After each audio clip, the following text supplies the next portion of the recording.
सल'गोफोर गोबां दुखुनांथाव खौरां गोदान बोसोरजों लोगोसे बेनो जाबाय बाक्सा डिस्ट्रिक्टनि सिङाव थानाय रुपाहि आन्चलिक एबसु कमिटि मावख' अफिस जाय बेखौ सावनानै गालांदों बाइक गंथाम आरो बिनि गेजेराव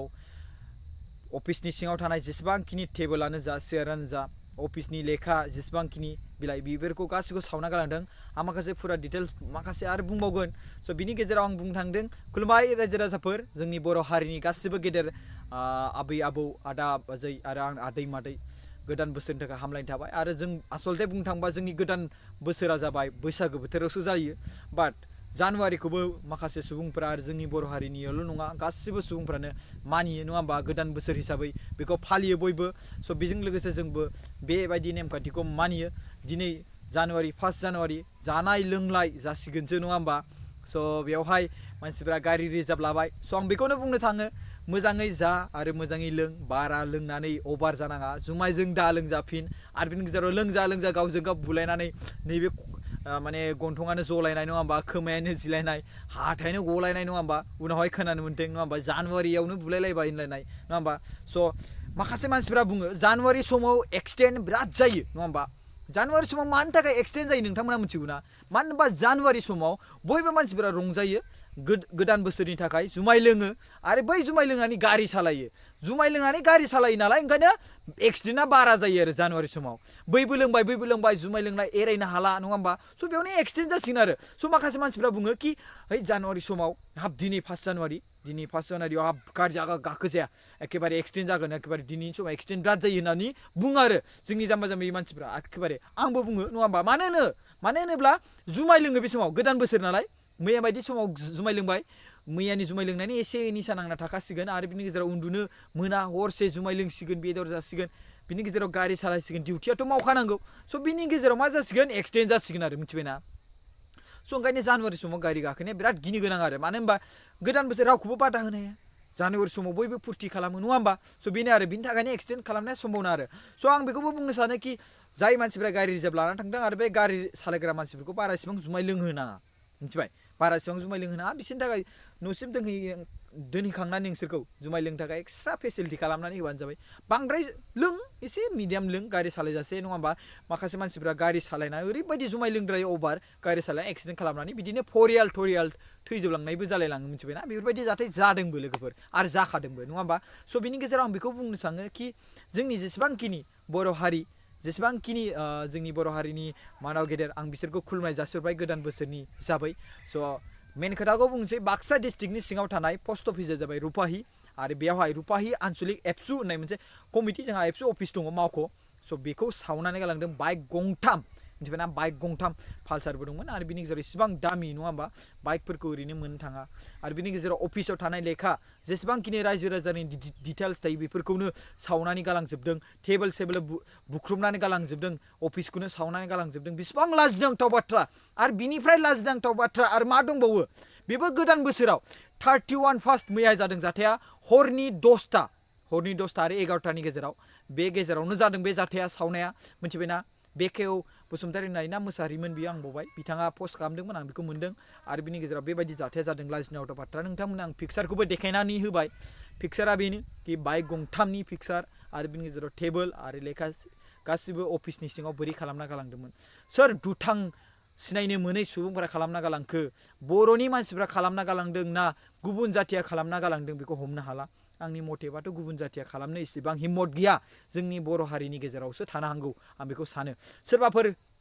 माखासे बे जोंहा रुपाहि आन्चलिक एबसु कमिटिनि माखासे माखासे सेंग्राफोरखौ मोजां मोनामोन खोमा सोरबा माखासे मानसिफ्रा रायलायनायबाव गेजेराव नांलाय खमलाय जादोंमोनदां किजान स' बेखौनो खेथेर लानो बे अफिस रायजोनि अफिस बे नोंनिनो अफिस बे नोंनिनो सम्पति जोंनिनो सम्पति बैसोराव जाय खामानि मावनाय बिसोरथ' मालाबा समाव मावालासिनो थासिगोनलाय बे रायजोनिनो बिसोरथ' लाना थांफायाना बेथ' रायजोनिसो बेवहाय नोंनिनो डिटेल्स दङ नोंनिनो गासिबो न'खरनि फरियालनि डिटेल्स दंजोब बेखौनो सावोब्ला सोरनिफ्राय बेसेबां कालेक्सन खालामनाय बेसेबां डिटेल्स दं बेखौनो सावोब्ला बेसेबां लस बेसेबां खहा जोंहा नङा होमबा बेयावनो गासिबो डिटेल्स थाजोबो मिथिबायना स' जोंहा इसेबां फेसिलिटि गैया टिभि सिभि मानि बुख्रुबनानै थांबाय आरो बेफोरखौ बायनांगौआवनो बेसेबां थागोन नङा होमबा रावबो बेवहाय ओरैनो फ्रियै मावनानै होआ मिथिबायना बेवहाय नायनो थाखाय टिभिनिबो गोनांथि थायो अफिसनि गोनांथि मोजाङै लेखा फरा थानाय बेफोर गासिबो जोंनिनो डिटेल्स कालेक्सन खालामनाय नङा होमबा टेबोल नांगौ बेवहाय लिरनो थाखाय नों माबा मोनसे कालेक्सन खालामनो थाखाय बेयाव थांदोंबा जिरायनानै लिरनो थाखाय टेबोल नांगौ बेखौबो बुख्रुबनो थाङो अबेबा कालेक्सन खालामनो थाङो गोजान गोजान नोंसोरथ' फैनानै बेयाव होफैया बिसोर थांनांगौसो गामि गामि नोंसोरथ' फैनानै होफैयाना स' बेफोर अफिसखौ मानो बुख्रुबो बेफोर जोंनिनो अफिस नङा होमबा लाजिनांथाव बाथ्रा आरो बेसेबां लाजिनांथाव खामानि आरो मा दंबावो सासे मानसिया नोंजों सुथुर जाबाय बेयाव खामानि मावग्राया बिनि थाखाय नों अफिसखौ बुख्रुबना गालांनायनि गोनांथि गैयाना नङा होमबा स' बेफोरबायदिनो आंनि मथेथ' बेफोरबायदि मानि थाखायथ' बुख्रुबनो बेफोरबायदिखौ नङा होमबा सोरबा माखासे मानसिफ्रा बे माने दुथां ओरैबायदि अभार जाद्रायबाय बिसोर माखासे मानसिफ्रा सेंग्राफ्रा खामानि मावग्राफ्रा एबसुनि मानसिफ्रा अभार जाद्रायबाय बिसोरखौ बुख्रुबना गालांसै बेफोरबायदि सानदों आरो नङा होमबा बाट बेफोरथ' जोंनिनो खहा नङा होमबा दा बेफोरखौ जों कालेक्सन खालामसिगोनलाय आरो बेखौ बायसिगोनलाय बेयावनो फैसा थांसिगोनलाय रावबोथ' बेक्ति बेयाव बायनानै होआ ना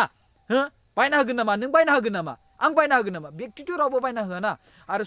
सरकारनिफ्रायथ' जों बिदि बेक्ति मोना जों कालेक्सन खालामनो गोनां जायो जों निजेनो आरो बिनि गेजेराव बेखौ फैसाखौ कालेक्सन खालामना बायनो गोनां जायो बेसेबां खहा होमबा नों होमब्ला नोंनि न'आव थांनानै आरोबाव 100 200 कालेक्सन खालामहैबा नों गोजोननाय मोनसिगोन आरोबाव बेफोरबायदि जायो जाथाय मिथिबायना बेफोर जोंनि बर' हारिनि रायजोनि सम्पति बेखौ मोजाङै सामलायनांगौ जोंनि दायित्व मिथिबायना बेफोरखौ माखासे जोंनि सेंग्रा माने सिख्लाफ्रा मोजाङै खामानि मावनानै बेफोरखौ माने दैदेनलांगासिनो दङ अबेबा जायगायाव बोसोनगिरि बा बिबान लानाय दं सिख्लाफ्रानो बबेबा जायगायाव सेंग्राफोर बांसिनानो सेंग्राफोर बुंजायो नङा होमबा स' बिथांमोना गावनि साख्रिखौ मावथ'वाखै दा साख्रिबो एप्लाइ खालामदों आरो खामानिखौबो मावदों न'आव थानाय हिसाबै नङा होमबा स' बेयाव थायालासिनो बे न'आवबो फैनानै खामानि मावफैनो हागौमोन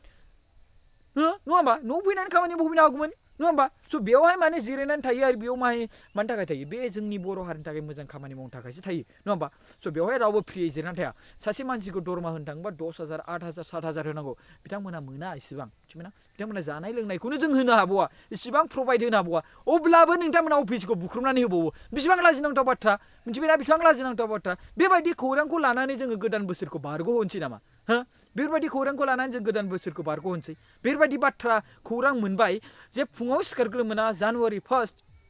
स्क्रल खालामबाय फेसबुकखौ स्क्रल खालामनाय लोगो लोगोनो बाक्सा डिस्ट्रिक्टनि सिङाव थानाय रुपाहि आन्चलिक एबसु कमिटि मावख' अफिसखौ सावनानै गालांबाय देख्रुबनानै गालांबाय बाइक गंथाम सावना स' आं बेखौनो बुंसै रुपाहि आन्चलिक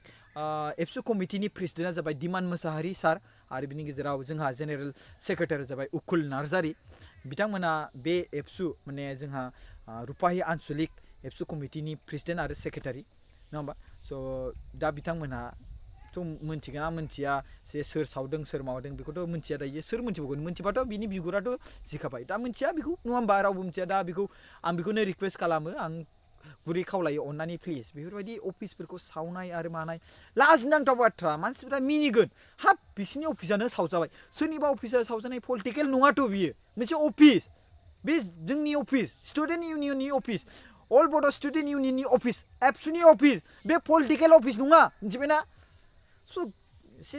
दैज' हमब्रा सोरबा मानसि सोरबा सेंग्राफोरजों बिथांमोना दुश्मन जानो हागौ बाट अफिसजोंलाय मानो दुश्मन बे नोंनिफ्रायनो कालेक्सन खालामनानै बेखौ बायनानै दोननाय माखासे माल मुवा एखेबारे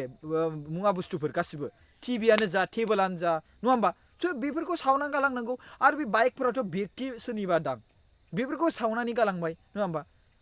लाजिनांथाव बाथ्रा आं बिराद दुखु मोनदों जोंहा बे रुपाहि आन्चलिक एबसुनि सिङाव थानाय रायजो राजाफोरनि गेजेरावनो जागोन बेफोरबायदि खामानि मावनाया स' आं बेफोरखौ बिराद दुखु मोननानै